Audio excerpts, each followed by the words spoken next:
자, 검찰이 김건희 여사 명품 수수 논란과 관련해서 첫 소환 조사를 진행했습니다. 네, 관련 내용 최진녕 변호사, 장윤미 변호사와 함께 자세히 짚어보도록 하겠습니다. 안녕하십니까? 안녕하십니까? 자, 먼저 김 여사 명품 수사 논란 수사와 관련해서 어제 최재형 이 목사를 고발한 시민단체 관계자들이 검찰에 출석했습니다. 네.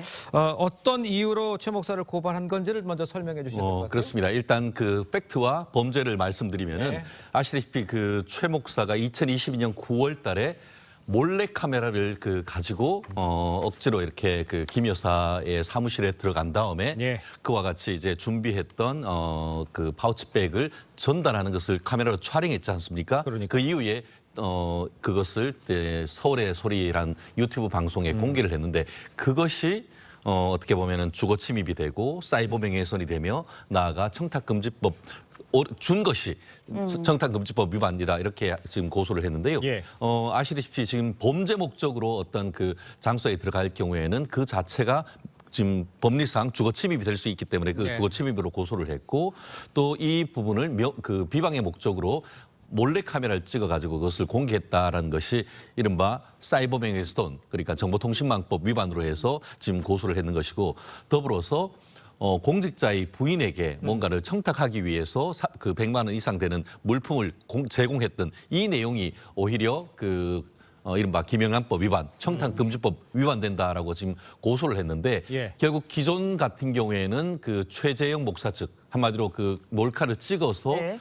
이 300만 원어치의 명품 가방을 제공한 것이 이 김건희 여사와 윤석열 대통령에 대한 이 청탁금지법 위반이라고 고발을 했다가 이번 같은 경우에는 거꾸로 그와 같이 김건희 여사에게 계획해서 물품을 준 것 자체가 범죄가 된다라는 것이어서 어떻게 보면 고소 고발전이 쌍방에서 이루어지고 있다라고 평가를 할 수 있을 것 같습니다. 네, 예. 일단 최재형 목사 측에서는 공익 차원에서 한 행위였다라고 주장을 하고 있습니다. 공익적인 네. 목적 인정될 수 있는 상황입니까? 일단 이 주장은 왜 하는 거냐면요. 지금 예. 범죄 혐의가 여러 가지가 있는데 정보통신망법상 명예훼손 같은 경우에는 이 공익적인 차원에서 공개를 한 것이다라고 예. 하면 네. 이 비방 목적이 구성 요건의 하나거든요. 이 정보통신망법상 명예훼손. 예. 그게 성립하지 않기 때문에 법리적인 주장을 하고 있는 것 같고요. 네. 또 이걸 공무집행 방해죄로도 고발을 했던 거 아니겠습니까? 그런데 공무집행 방해죄는 기본적인 요건이 공무를 수행 중인 공무원이어야 됩니다. 예. 김건희 여사가 그 당시에 공무원 직책에 있었다고 보기 어렵고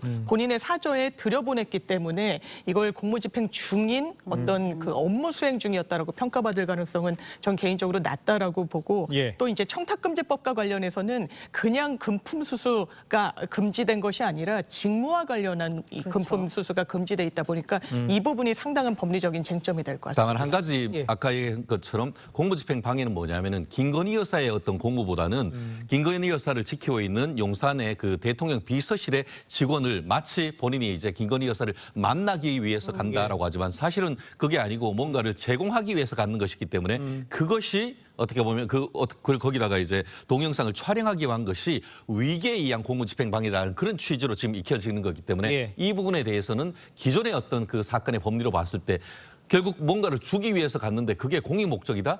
객관적으로 그건 아니다. 봤을 때는 이런 부분이 공익 목적으로 인정되기는 쉽지 않지 않은가 생각을 합니다. 알겠습니다. 네네. 최 변호사님께 이거 하나 여쭤볼게요. 예. 지금 13일, 20일 그 최재형 목사와 백은정 대표는 네. 이제 조사할 예정이잖아요. 그러면 김건희 여사 같은 경우에는 언제 또 어떤 형식, 요거는 어떻게 예상할 수가 있습니까? 결국 이 부분과 관련해서는 뭔가 범죄가 돼야 되는데 네네. 실질적으로 지금 청탁금지법 같은 경우에는 배우자를 처벌하는 규정이 없단 말이에요. 예. 그렇다고 하면은 뭔가 범죄가 성립돼야 불러서 조사를 하는데 과연 이것이 무슨 범죄가 성립되는지 이런 부분이 있기 때문에 과연 이 검찰에서 김건희 여사를 소환할지에 대해서는 아마 법리적 측면에서 좀 한계가 있지 않을까 싶은데요. 그래요? 그럼에도 불구하고 지금 국민의 의혹이 있기 때문에 소환 조사를 하거나 아니면은 그 서면 조사를 하거나 경우에 따라서는 모종의 장소에서 제3의 장소에서 김건희 여사를 조사할 수 있는 이런 방법이 있을 것 같은데 예. 말씀하신 것처럼 어떤 죄가 성립되는지 김건희 여사에 대해서 어떤 죄가 성립되는지 이 부분에 있어서 법조인들 사이에도 상당히 논란이 되기 때문에 실제로 소환까지 이루어질지에 대해서는 지금 한번 지켜봐야 되는 것이 아닌가 생각합니다. 알겠습니다. 네, 예. 검찰 조사 어떻게 진행될지 좀 봐야 할 것 같고요. 예. 다음 이야기 해보도록 하겠습니다. 앞서서 이제 저희가 리포트에서 전해드린 것처럼 어제 부산지방법원 앞에서 50대 남성이 흉기에 들려 숨지는 사건이 발생을 했습니다. 대낮에 50대 남성이 뭐 유튜버였다고 하는데 네. 그래도 이런 사건이 벌어질 수 있는 이게 굉장히 충격적인데 굉장히 피해자와 가해자 간에 어떤 일이 있었던 거예요? 이날은 부산지방법원에 두 사람이 재판에 출석할 예정이 있었다는 겁니다. 네. 이 살인 사건의 피해자 같은 경우에는 이 열리기로 예정돼 있던 재판의 폭행 사건 피해자로 출석할 예정이었고요. 예. 살인 사건 용의자 역시 그 사건의 가해자, 피고인으로 이제 재판을 받는 중이었는데 재판은 11시에 시작할 예정이었고 예. 그 전에 피해자가 한 10시쯤 법원 앞에서 유튜브 방송을 한 겁니다. 본인의 일상을 기록하는 이제 유튜브 채널을 운영하고 있다 보니까 네. 그 사실을 알고 그리고 재판정에서 맞닥뜨릴 그런 상황이었기 때문에 이 흉기를 미리 구입해놨다가 이제 휘둘러서 사망에 이르게 한 사건인데 사실상 대로변에서 오전 중에 그러니까요. 그것도 법원 예. 앞에서 있었다는 그렇죠. 점에서 큰 충격을 주고 있습니다. 지금 장미 변호사가 네. 말씀하신 대로 생중계가 되고 있는 경우에 다 알고 거기 가서 직접 이제 살해를 했다 이렇게 되는 겁니까? 그럼 스토리가? 그렇습니다. 지금 결국은 이제 피해자가 이 가해자 그러니까 이번 그 살인 피의자의 네.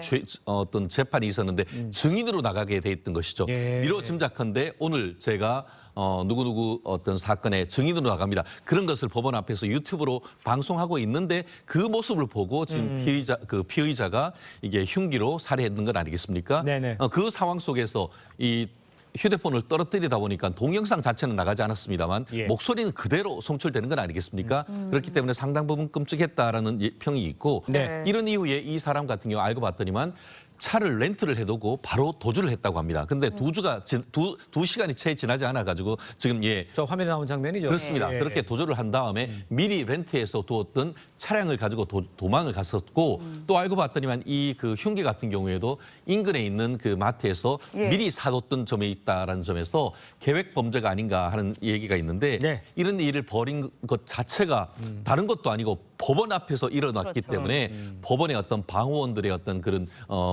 어떤 범죄를 네. 막기 위한 그런 감시 감독 이런 부분이 필요하지 않은가 하는 생각이 들 수밖에 없는 상황인 것 같습니다. 알겠습니다. 네, 그런데 가해자가 검거된 이후에 자신이 운영하는 유튜브 채널에 죄송하다, 고마웠다, 뭐 바다를 못 본 게 아쉽다라는 글을 올리기도 했다고 해요. 네. 살인을 한 뒤에 이런 행위를 한다는 거 어떻게 이해를 해야 하는 사실 걸까요? 상식적으로 납득하기 상당히 어렵죠. 네. 왜냐하면 검거가 된 이후에 글 3개를 게시했다라고 합니다. 본인의 유튜브 채널에. 첫째 글은요. 죄송하다고 하는데 이게 피해자한테 죄송하다는 내용이 아니에요. 구독자분들한테 죄송하다 이렇게 예. 올리고요.